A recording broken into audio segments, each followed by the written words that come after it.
Hello and welcome students, Gyanjyoti coaching সেন্টারের পক্ষ থেকে তোমাদের সকলকে আরো একবার স্বাগত। আজকে আমার আলোচনার বিষয় হচ্ছে রাজনৈতিক তত্ত্বের অবক্ষয়। তোমাদের সিলেবাসে রাজনৈতিক তত্ত্বের অবক্ষয় এর সম্পর্কে কিন্তু অনেকের মতামত গুলো দেওয়া আছে তোমাদের সিলেবাসে।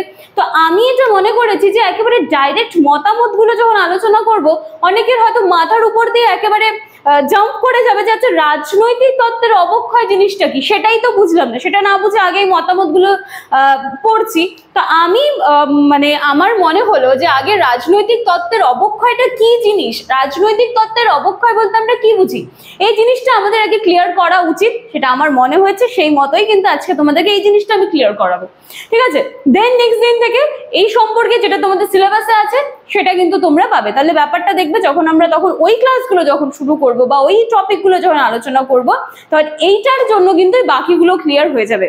আজকে আলোচনার বিষয় হচ্ছে, ক্লাস শুরু করার আগে আমি একটু তোমাদের বলে নিতে চাই, তোমরা যারা আমাদের জ্ঞানজ্যোতি কোচিং সেন্টারের সাথে যুক্ত হতে চাইছো বা আমাদের জ্ঞানজ্যোতি কোচিং সেন্টারের একটা পার্ট হতে চাইছো, তার জন্য তোমাদের সকলকে ওয়েলকাম। আমাদের সাথে সরাসরি যুক্ত হতে গেলে তোমাদেরকে এই কর্নারে দেওয়া দুটি নাম্বারের মধ্যে যে কোনো একটি নাম্বারে কিন্তু কল করে নিতে হবে। এই নাম্বার দুটি হলো আমাদের জ্ঞানজ্যোতি কোচিং সেন্টারের অফিসিয়াল হেল্পলাইন নাম্বার। এখানে কল করে তোমরা তোমাদের যা যাবতীয় কোয়ারিজ আছে, কনফিউশন আছে, সমস্তটা কিন্তু একেবারে সমস্যার সমাধান করে নিতে পারবে। এবার তোমাদের সমস্যা বলতে হয়তো তোমরা যারা চাইছো যে আমাদের সাথে যুক্ত হবে, তো কোর্স ফি কি আছে, কোর্স ডিউরেশন কি আছে, কিভাবে অ্যাডমিশন নেওয়ার প্রসেস আছে, সমস্তটা তোমরা এখানে একটু কল করে নিলে, সময় বের করে ব্যাস পুরোটা পেয়ে গেলে।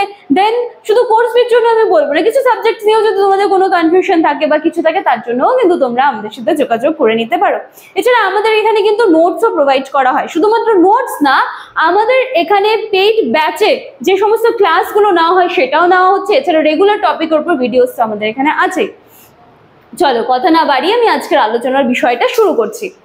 দেখো, রাজনৈতিক তত্ত্বের অবক্ষয়, ঠিক আছে?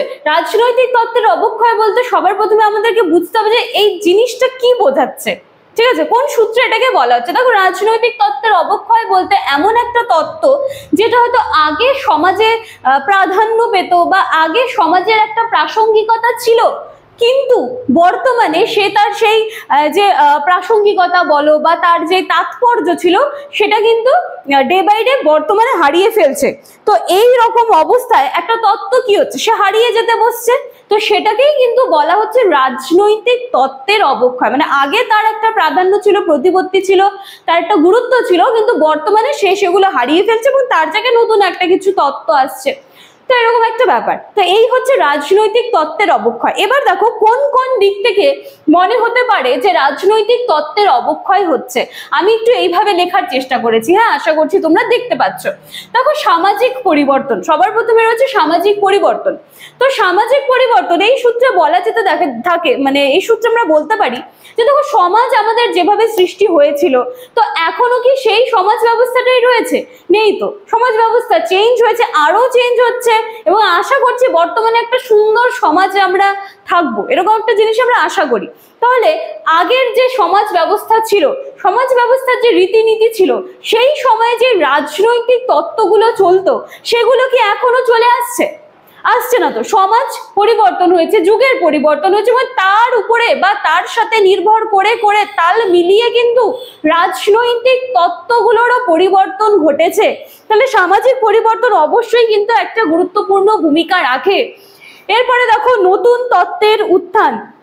এখানে কি বলা হচ্ছে যে নতুন রাজনৈতিক তত্ত্বগুলো তৈরি হচ্ছে, সেগুলোকে গ্রহণ করা হচ্ছে, এবং যার ফলে কি হচ্ছে যে পুরনো যে রাজনৈতিক তত্ত্ব বলো বা পুরনো যে রাজনৈতিক ধারণাগুলো বলতে পারো, সেগুলোরও কিন্তু চেঞ্জ হচ্ছে। মানে নতুন নতুন জিনিস তৈরি হচ্ছে, এবং আগে চলতে থাকা বা আগে গ্রহণ করে থাকা যে তত্ত্বগুলো, যে ধারণাগুলো ছিল, সেগুলোর জায়গায় কিন্তু নতুন তত্ত্ব, নতুন ধারণাগুলো কিন্তু গ্রহণ করা হচ্ছে।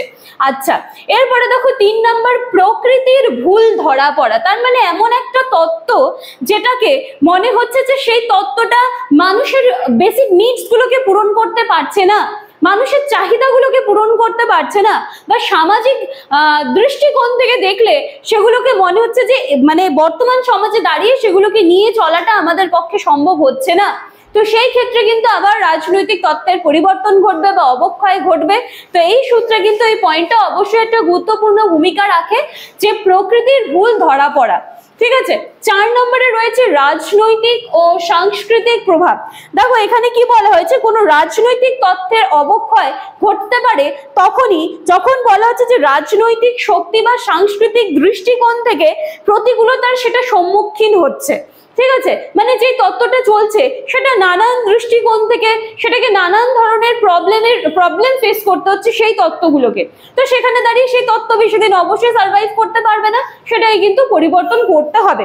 ঠিক আছে, তো এই পয়েন্টটা রয়েছে। যেমন উপনিবেশবাদের তত্ত্বগুলো স্বাধীনতা পরবর্তী সময়ে, ঠিক আছে, বলেছে স্বাধীনতা পরবর্তী সময়ে কিন্তু অনেকটা মানে অপ্রাসঙ্গিক মনে হয়েছিল। ঠিক আছে, এবার নর্মাল একটা জিনিসই তোমরা দেখে নাও না, যখন আমরা ব্রিটিশদের অধীনে ছিলাম তখন সেই ধরনের মানে যেই রীতিনীতিগুলো ছিল, যেভাবে আমাদের লাইফস্টাইল ছিল, আমাদের সমাজ যেমন ছিল, সেই জিনিসগুলো সেই মানে বাধ্যবাধকতায় যে আমরা যে ছিলাম সেই সময় ব্রিটিশদের আন্ডারে, তো আমরা স্বাধীন হওয়ার পরে কি এভাবে বন্দী হয়ে থাকবো? কখন এটা সম্ভব হয়? তাহলে সেই জিনিসগুলো তো আমাদের স্বাধীন হওয়া ভারতে বা স্বাধীন হওয়া দেশে বা স্বাধীন সমাজেও বলতে পারি, স্বাধীন সমাজেও তো সেগুলো পরিবর্তন এসেছে।